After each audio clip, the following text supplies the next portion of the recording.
I realized that that time he was living in New York. And I said, wait a second, where are you? He said, New York. And I said, it's 3:30 in the morning. And he goes, yeah, I'm going running. Of course. And I realized at that point, I was like, okay, it's undisputable. You know, this guy lives the persona that he projects into the world. The night before we had this event, he came out to the lab. My lab, we study fear, we study courage, we study resilience, and we study the underlying neurochemical substrates for those. So we had a bunch of guys there, a couple team guys, some other folks, and we bring them in this little room and we do virtual reality there. And one of the things that we use to scare people or to generate a sense of autonomic arousal is this experience of diving with great white sharks, which of course you're not in water in the laboratory, but it's very immersive. And for people that are afraid of sharks, it can be quite scary. Not always, but we also have heights, we have claustrophobia, we got something where you can feel spiders crawling all over your body if you're an arachnophobe. If you have a pain point, we find it. Do you spend time trying to figure out what that pain point is? We do, and we do it through some very covert methodology that involves AI and some fun tools. A bunch of weird questions that, right, all right. Let's just say this, from the moment you step into our laboratory, we're studying you. So now I know. And yeah, exactly. So what was fun was, so I sort of explained what the platform was and what we were going to do. And David said, he goes, I don't like sharks. And I was like, all right, well. And so then, this was not a typical experimental day in the lab. So I just kind of, at one point I finished describing what the tech is and how we're going to wire people in. And then I said, so who wants to go first? And he's like, I'll go. Right, of course. And what was funny to me at that moment, I realized this is interesting because he was very explicit about the fact that he didn't like sharks. And he's very explicit about the fact that he was going to be first man in. I mean, it would be inappropriate for me to describe his data, right? And we didn't do a full-blown experiment. But what I can say is whatever it is that David has figured out how to do, it clearly involves taking whatever adrenaline pulse he feels and understanding something fundamental to biology, which is that adrenaline response was designed to move us, not to keep us stationary. He uses behavior as the way to shift sensation, perception, feelings, and thoughts. He understands how to run that program in the right direction. Whereas most people, when they don't like what they feel, they start negotiating sensation, which will never work. They start trying to control their perception, which is hard, right? They're like, oh, I'm not gonna think about that, or I'll think about it differently. Very hard to control the mind with the mind. He knows that's a tough one. Yeah. Feelings, Lord knows what those are and how to control them. I mean, we'll eventually figure that out as a field, but thoughts are complicated. So he just goes immediately to action. Immediately right to towards action. It. So when he says, just for clarity, when he says, I don't like sharks, he's basically saying, put me in the shark tank. Like he's cueing you to say, this is the thing I'm afraid of, and I'm going to be the first one to volunteer. And I know you're going to put me in the shark tank if I tell you that. Right.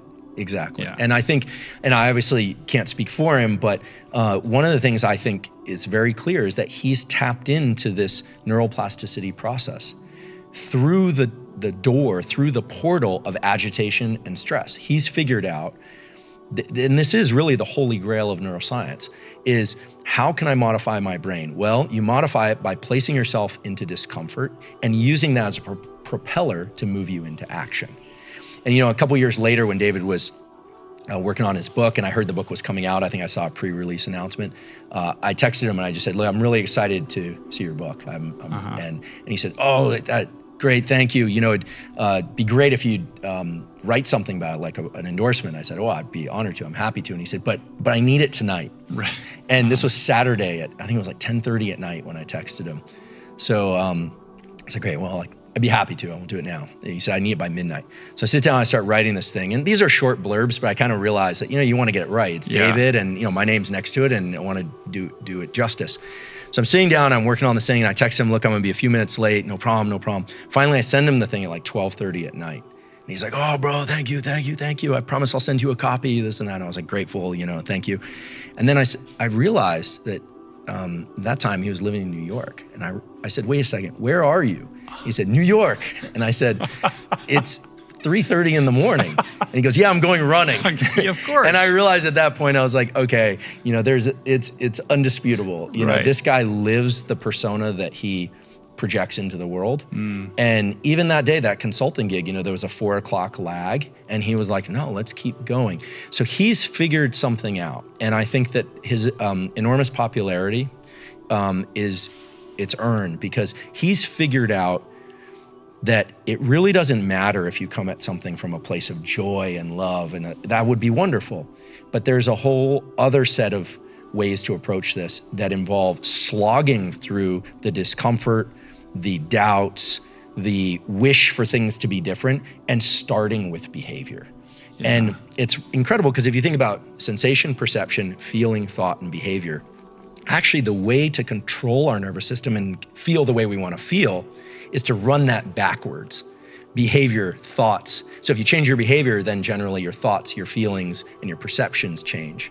Yeah. And everyone tries to come at it from the other end, but he's figured out through whatever process led him there and incredible life circumstances, how to run it in this direction of behavior first. Yeah. And I really think that if neuroscience has anything to offer, it's some understanding of what the underlying chemicals and neural circuits are, but the sooner that the human animal, the human species can start to understand that our feelings and our thoughts and our memories and all that is very complicated, but that when behaviors are very concrete and they are the control panel for the rest of it. I don't want to relegate feelings. Feelings are extremely important. I don't want to relegate perception. They're extremely important. But when it comes to wanting to shift the way that you function, to get better or to perform better or to show up better or to move away from things like addictive behaviors, it's absolutely foolish for any of us, me included, to think that we can do that by changing our thoughts first. It's behavior first, thoughts, feelings, and perceptions follow.